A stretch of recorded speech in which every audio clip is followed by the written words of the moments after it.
Hey, everybody, welcome to this episode of Think Business and Sales. I'm looking forward to talking to attorney with Maddin Hauser, Jordan B. Segal, working in corporate and business, employment, workforce management, real estate, working with brokers, working with business owners, a resource to all. All right, so Jordan, here's my first question. First of all, welcome to the show. Thank you. I'm happy to be here. There was a time in my life I thought I wanted to be an attorney. I took the Princeton Review in Ann Arbor. Every time I took a test, I did worse. I don't know how that happened, but went to go take my LSAT, sat down and thought, I don't think I want to be a lawyer anymore. So I canceled my scores and walked out. It was kind of in that moment I knew. So when did you know you wanted to be an attorney? Well, I'm one of those lucky people who knew from the start what I wanted to do. I think when I was 6 years old, my parents asked me to do my chores, and I started citing child labor statutes. Is that a real story? Like real? You started? Where did you? I mean, where did you find that? In an encyclopedia? Who knows? I picked it up, somewhere, and much to my parents' chagrin. Yeah. I was always an advocate. Even then, when my brother would get into trouble, I'd try to defend him. And that, I think that instinct has carried through. That is and now, in my role as an attorney, as a transactional attorney, I now get to help owners, investors, executives, brokers, make decisions and protect their high level and complex deals, so that they can keep their momentum and grow. So it's always been in my mind that I want to be the guy who helps people do what it is they want to do. Yeah, I love it. So a couple questions on that. I want to talk about advocating for yourself, right? And I think that's an important topic, and because I think sometimes people do not do that. They don't advocate for themselves until maybe it's too late. They're not thinking about advocating because I think sometimes they don't know how to advocate for themselves, how to find that piece of their voice. And so just talk on that. As somebody who, advocating for yourself comes very naturally, help someone grow that skill set, who doesn't have it as naturally. Well, I think the first step in advocating for yourself is being confident in what you do. And that comes from experience, that comes from having good judgment and knowing your own material. I mean, beyond that, it's important to plan things out and understand where you want to go. Yeah. When I approach a deal and I'm advocating for a client, it's always important to understand what the client's goals are. Yeah. And, if they're, starting a business, what's the long-term plan? If you're buying an asset or a parcel of real property, what's the purpose of the property, so that you can align what's on the page, what's in the agreement with your client's goals. And it also helps because I'm sort of understanding what your goals are, what your side's goals are. Helps you negotiate with the other side, right? If rarely are deals straight up just zero sum. Yeah. It's rare that if whatever it is that you want is the exact converse of what I want. Everyone has their own interests, and understanding what those interests are really help you negotiate the best deal possible. Yeah. Because you can sort of create these sort of win-win scenarios where I get everything I want, you get everything you want, and we can craft a deal and structure a deal in a way that everyone is able to walk away with 100% of their goals. Yeah. What I'm hearing you say reminds me, as you say, win-win of in my 20s, I read every Ken Blanchard book I could get my hands on. And one of the things that they talked about was, this was just from the book, it's not win-win, it's fair. And that's what I'm hearing you say, fair. And so how during a transaction do people get to fair and all leave so they feel it's fair? I think, and that's an excellent question, and it sort of depends very much on the individual deal. Um, it requires each side to really do their own homework, know who it is you're sitting down with, know what they're doing, what their interests are in the particular transaction. In a real estate deal, if I'm representing a buyer, why is the seller selling? Why, are they looking to exit the market entirely? Are they looking to, trade this asset for a different asset? Things like that. And understanding what their interest is in coming to the transaction helps you sort of guide how you want to approach them. And you want to be respectful of the others, to be sure your side, my client will have their needs, their wants, the things that they want to get out of it. And from time to time, it does mean that there's a conflict there. But Yeah. more often than not, you find that there's middle ground, that there's ground where for everyone to get their needs satisfied, and finding that overlap where I can get the asset that I want, you can get your goals met, is really sort of the art of crafting a deal, and structuring the deal. And I think having an attorney at your back, having for clients and prospective clients who are watching this, having someone at your back who can do that, who can sort of read between the lines and read behind what the other side is saying, can mean all the difference between a successful closing and one that is more problematic. Yeah, and somebody who can advocate for you when you don't know what anything looks like, or there's I think that's great. But I want to go back to the 6-year-old you and talking to your parents and citing legal yada yada yada. So tell me a little bit about those conversations. Like what were you able at 6? It seems like you were a little further ahead for sure than I was at 6 years old. But what were you able to learn from your parents? How did they talk to you? How did you communicate? Like, how did that flow? Because it sounds like you were a mature 6-year-old. Precocious, I think, is a better word. That's a good word. I haven't used that word in a while. So, right. So how did your parents communicate with you, and what did you learn from those early talks? Well, I think they were both my parents are academics, and so I think there was a strong emphasis on learning, on communication, on understanding. And if I want something, I can't just say I want that. I would have to say you had to make a case. I'd have to make a case. Yeah, and that skill has carried forward quite heavily in my life as an attorney. Yeah. Oh, I love that. What did your parents do? My father was a professor at Columbia. Okay. And my mother was a social worker at a school for autistic children. Oh, beautiful. Oh, man. Okay. So that's great. Okay. Let's talk a little bit about things people need to be looking for. You recently, I think it was yesterday or the day before, sometime this week, you launched a newsletter on LinkedIn. Mm-hmm. And it was great. It just talks about things to keep people ahead of real time, right? Where they may be behind real time. That's right. And as we're kind of, coming from a conversation talking about how to advocate for yourself, you can't advocate if you don't know what you don't know. And I thought your newsletter brought a lot of awareness to people, or put things to the top of something of the pile of what they should be paying attention to. And so, not that we need to recite the newsletter right now, although you can tell people what the name is if they want to subscribe on LinkedIn. But what are 3 things, maybe in order or not in order, that people need to be on the lookout for, right? And you're working with business owners, you're working with brokers, you're working in real estate transactions, business, general business. What are 3 things across the board that people need to be paying more attention and raise their level of awareness on? Right. So the newsletter is called The Deal Memo with Legal Segal.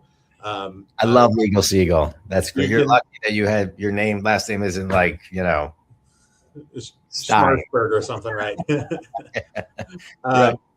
Yeah, and I have I've branded that hashtag Legal Segal. So if you want to, if your listeners want to go on LinkedIn and search for the hashtag Legal Segal, you'll find not just the newsletter, but I am very active in posting thoughts, and I have a video series that talks about issues in business.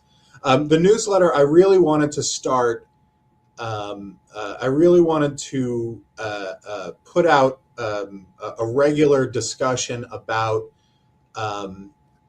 ways to avoid problems and ways to get to the end of a deal smoother, with fewer costs, with fewer headaches. And sort of the tagline of the newsletter is, because learning the hard way is always more expensive.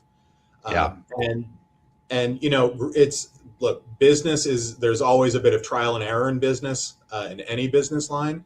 And I want to try and sort of convey, to the extent that I can, my experiences and my background and the deals that I've worked, so that, I've certainly learned from mistakes in the past. And I'd like, it'd be great for others to be able to learn from those mistakes as well. And I think putting out a discussion about what has worked, what hasn't worked, what are red flags in different contexts that you can look out for. And of course, every deal is different, and nothing, I can't speak to an individual deal that I'm not working on. But I can say, in general, if you see something, if you see an aspect of a deal that doesn't make sense, that is one of these scenarios that I discuss in the newsletter, that might be a good time to call in legal support, and we can start looking behind the lines, see what's happening there, see if there's a problem, an obstacle to be overcome, or if it's just sort of noise, and you can barrel ahead without any change in your plans. Yeah. Let me ask you this. So I want to talk about, and I like the fact that it is a discussion, and it reads like a discussion. It doesn't read like a monologue. It reads very interactively. So well done. Thank you. When I want to talk about, that comment, when something doesn't make sense, I find sometimes where everyone is moving, most people are moving so fast that they don't take a minute to pause and really settle into, that doesn't make sense. I should do something about it. I'll do it tomorrow. A lot of times tomorrow turns into a month, a year, et cetera, et cetera. Right. How, when something doesn't make sense, just describe a little bit, put some context behind, what wouldn't make sense, and then, Sure. and why to listen to your gut about it. I'm a big fan of listening to of that, having that gut reaction as the first trigger, right? So most of us, and particularly in business, you at least have some background in whatever business that you're engaged in, and so sort of generally what the lay of the land is. What the sort of general market terms are, and how the deals work, and what your industry, how your industry operates. Now, it's always going to be the case that there's going to be some weird corner case or some weird scenario where something has to work differently. And I'm not saying that we need to stop everything. I'm a big fan of advocating for my clients in a way that gets them to the finish line, and I like to propose practical solutions rather than sort of abstract laws. I know there's a myth, or I don't know if it's a myth, but it's certainly a common perception that lawyers slow down deals. I try not to work that way. Yeah. And I think but at the same time, your point is well taken, that if sometimes you're barreling forward, and you get so focused on getting to that finish line that you don't appropriately follow up on something that could be a red flag and a danger down the road. Yeah. And I think the tension is, and the important part of my practice, at least, is being able to identify those situations, being able to help clients see those red flags, and then not just saying, "Hey, you got a problem here," but here are some solutions. Here's a way we can overcome whatever obstacle we've now identified. In a way that doesn't sour the deal. Yeah. and in a way that still serves our, what our base goals are and why we came to the deal in the first place. At the same time, make sure that everyone that we're appropriately protected from whatever risk we've identified. Yeah, I love it. So your parents are academics. You've shown how at 6 years old you're citing, legal, et cetera.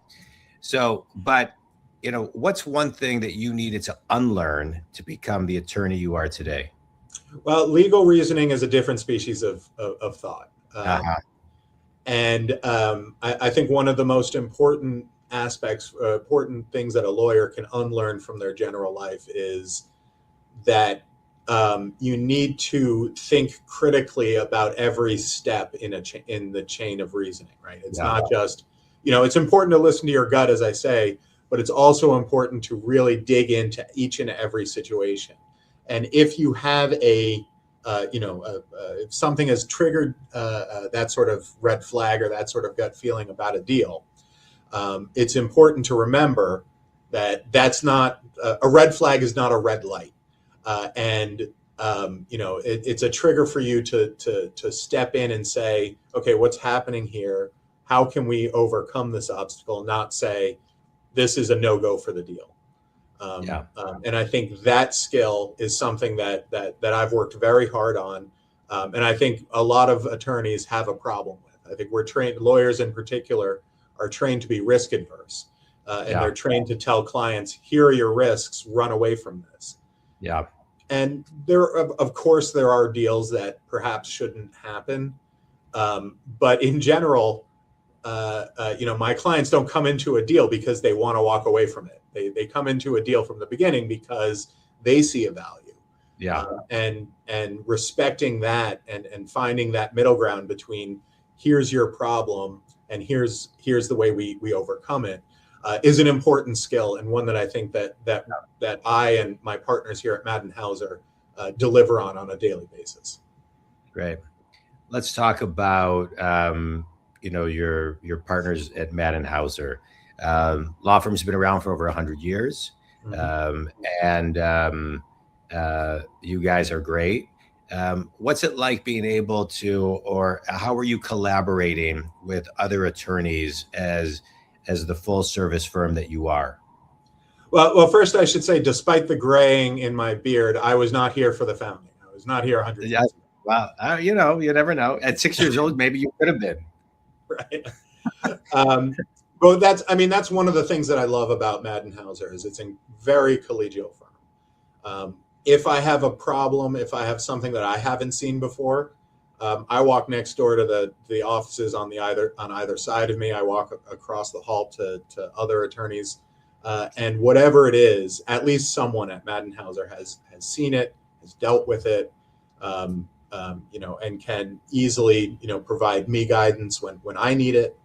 I'm always happy to provide guidance to my partners on their matters, and that's the way we work as a team, and we value that kind of collegiality. It's one of the reasons why even during the pandemic, Maddin Hauser was one of the first firms to come back to full time back in the office, and it's because we value that in-person collaboration.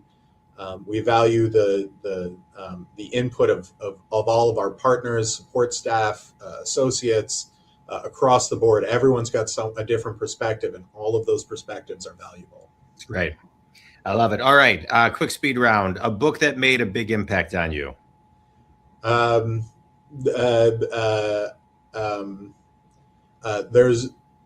a book called Getting to Yes.